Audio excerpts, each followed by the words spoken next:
మీకు ఫస్ట్ మహాభారతంలో అన్ని క్యారెక్టర్స్ని ఇంట్రడ్యూస్ చేస్తాను. చెప్పాలంటే మహాభారతం ఎప్పటి నుంచో ఉంది అండ్ ఎన్నో జనరేషన్స్ కూడా ఉన్నాయి.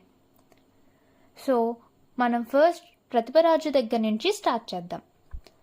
ప్రతిభరాజు వాళ్ళ వైఫ్ పేరు సునంద. వీళ్ళిద్దరి కొడుకు సంతాను.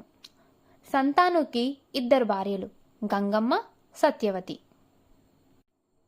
గంగమ్మకి ఒక కొడుకు దేవవ్రతుడు. ఈయననే మన భీష్ముడు అంటాము.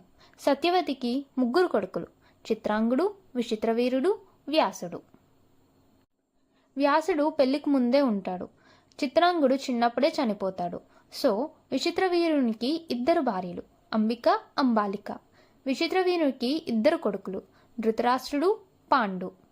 దాసితోని విదురుడు. ఈ ఫ్యామిలీ ట్రీలో మిగిలిన వాళ్ళని మనం నెక్స్ట్ పార్ట్లో కలుద్దాం. ఈలోపు మీరు సంతాను వాళ్ళ ఫాదర్ ఎవరో కమెంట్స్లో చెప్పండి. జై శ్రీకృష్ణ.